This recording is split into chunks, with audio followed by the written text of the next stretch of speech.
social media sleuths. It really made me feel good that I could help bring some closure to her family. Solve a murder case here in Florida.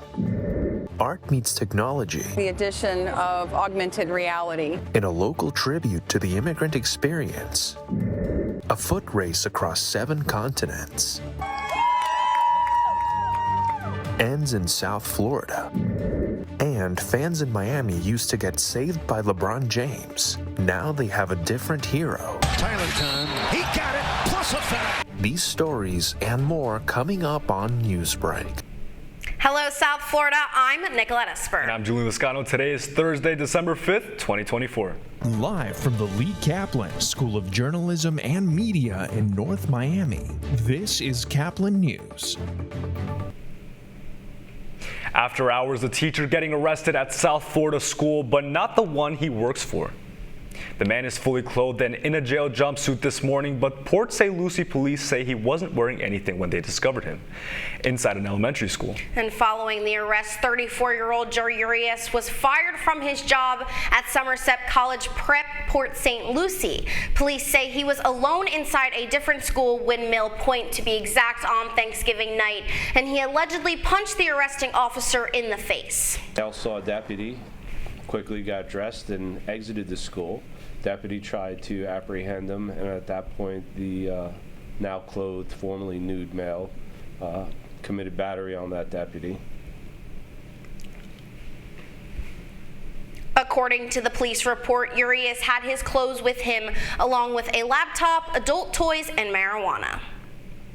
A 3-year-old murder case in St. Petersburg may have finally been solved. Police say that someone posted a local news station's coverage on their investigation on TikTok, and it helped locate a suspect wanted for murder.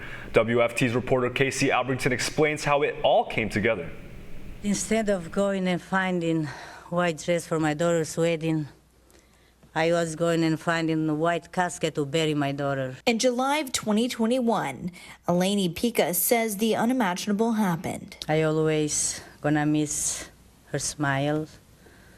I'm gonna miss my daughter being around me, being around her kids and playing with her kids. CP police say Benjamin Williams convinced his estranged girlfriend, Jonah Pica, to meet him at a cemetery so he could meet his infant son. While sitting in her van with the baby in her arms, police say Williams shot Pica multiple times in the face and killed her. Police also say her other 4-year-old child was in the back seat of the van, but neither of the children were hurt. Authorities issued a warrant for Williams's arrest, and now 3 years later, Pica's family is getting justice. 3 years and 3 months is too long.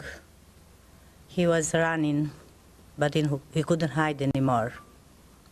All eyes on him, and finally he's behind bar where he belongs. A woman posted a video of ABC Action News coverage on her true crime TikTok page.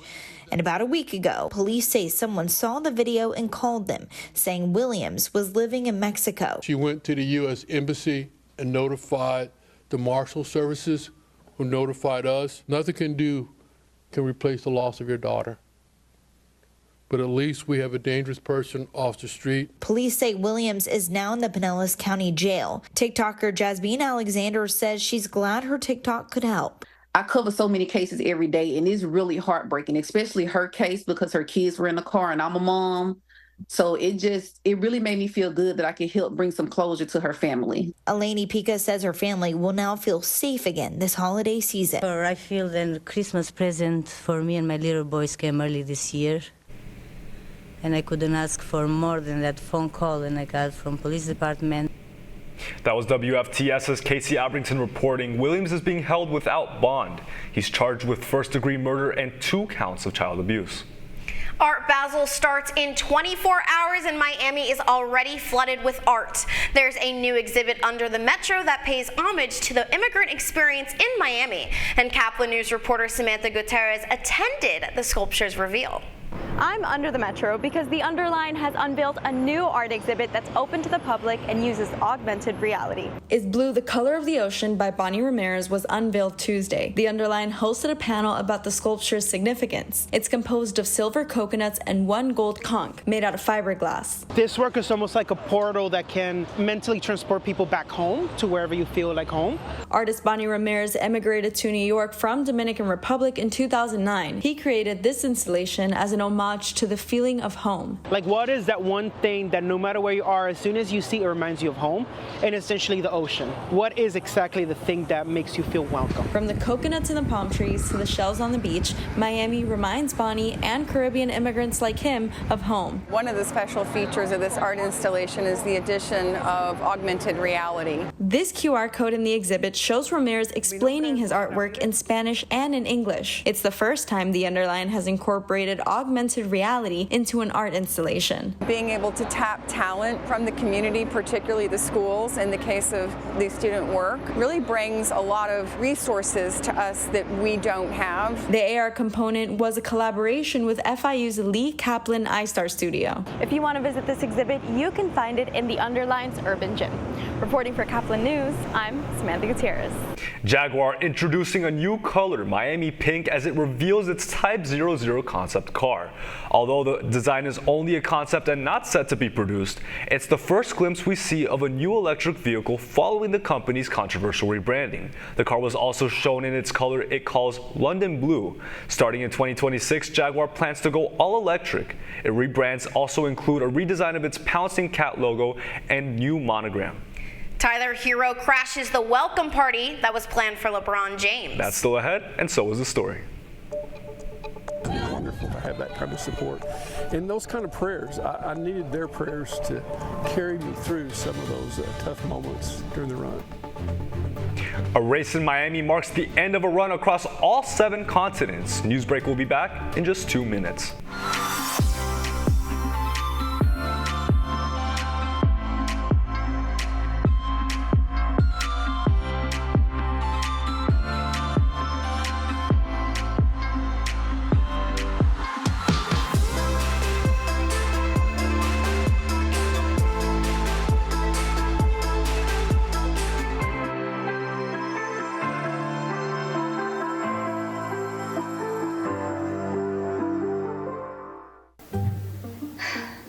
Really use a new tablet. I just don't have the money.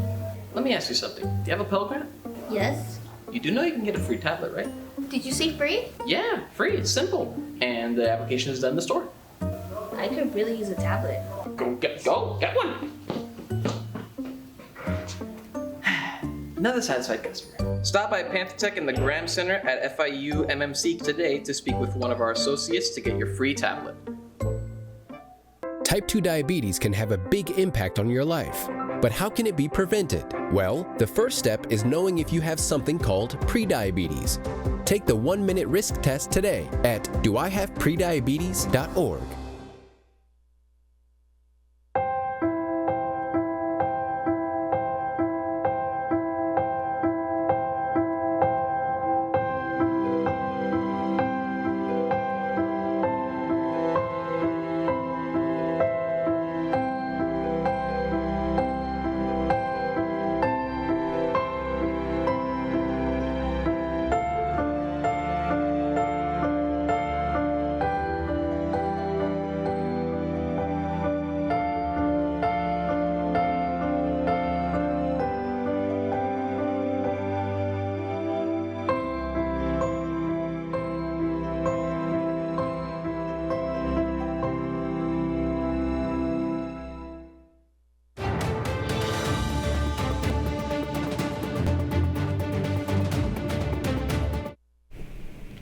Across continents and ending in Miami, a runner takes on the ultimate test of endurance. A Texas runner is celebrating an accomplishment that may sound impossible. And KCBD's Brittany Crittenden reports at 71 years old, he completed 7 marathons on 7 continents over the course of a single week. Meet Mike Rogers. These days, he's carrying a little more weight on his runs. I can wear them for a few minutes. Is it heavy? Oh yes, it's all heavy. He now has a medal to celebrate his 7 races on all 7 continents in just 1 week in November. There's Antarctica. That's where the Great World Race began, on a glacier in below freezing temperatures. They all think I'm crazy. My friends, my family, my church, everyone thinks I'm insane. And why do you think that is? Probably, maybe I am. The adventure of a lifetime then took him to South Africa, Australia, and Turkey, where he ran 26 miles through the middle of the night in freezing rain. I got some blisters after that and some black toenails, but it's okay. I had a good time. Another half marathon in the Asian part of Istanbul, followed by another half marathon in 100-degree Colombia, and then he was home for his final marathon in Miami. And I had a great time. I met a lot of wonderful people. Running has brought him a whole new community of people over the years, including those who were there to welcome home More Miles Mike at the Lubbock Airport. How are your feet? They hurt. Do they still hurt? They say he's always going the extra mile for others. It was wonderful to have that kind of support. And those kind of prayers, I needed their prayers to carry me through some of those tough moments during the runs. After running a few marathons in high school, one of those friends got him back on his feet to train for another in his mid-50s. And it was the worst time I ever had in my life. It was a horrible experience, but a few days after it was over, I came home from work, put on my running clothes, and started running again. So. Now at 71 years old, he's no longer pre-diabetic. He's controlled his blood pressure and his asthma. So as long as I'm running, I feel great. While he has plenty, he doesn't run for the medals, but for the memories. The Great World Race was actually his wife's idea. She decided to do this, thinking this was the penultimate, and that I would retire after that. But unfortunately, that's not going to happen. And he's already inspiring others to join. Yes, you can.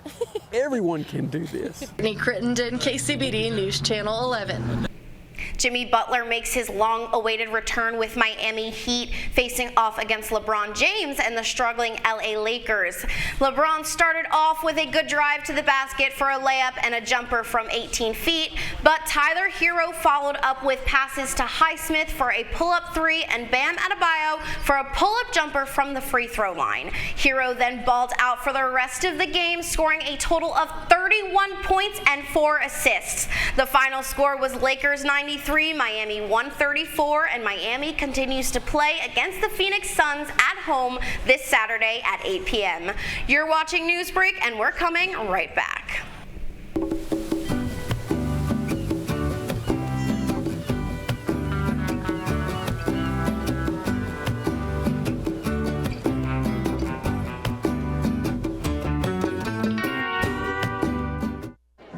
The black truck? Hey, Christina from accounting. Yeah, hi. Hey, I used to date a girl named Christina. Oh, really? Yeah, and then she dumped me for my best friend. You want to see some photos of them that I took? I don't. I thought we talked about this, buddy. Buzzed and overshared again? Yeah. Yeah. I'm gonna call a car. That's a smart idea. So yeah, I know, that's why I did it. Hey, you're gonna get back to the top of the mountain. Does that mean I'm gonna get back with Christina? No. Oh. No.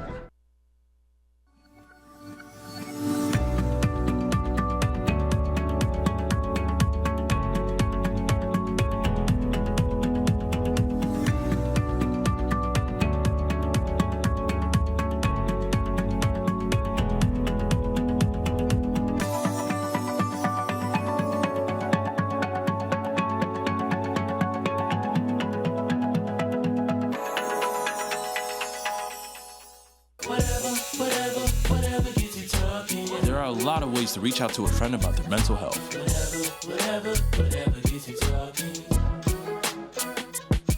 Learn how you can help at seizetheawkward.org. Bill is a family man. He invests his money wisely and provides a good life for his children. Just one problem. He often opens emails from senders he doesn't know, and his computer is not password protected. One day, Bill checked his bank account and 94% of malware attacks originate from emails. Don't be like Bill. Take your cybersecurity seriously. And that's all the time we have for Newsbreak. I'm Julian Liscano. And I'm Nicolette Esper. Get more news anytime at caplinnews.fiu.edu.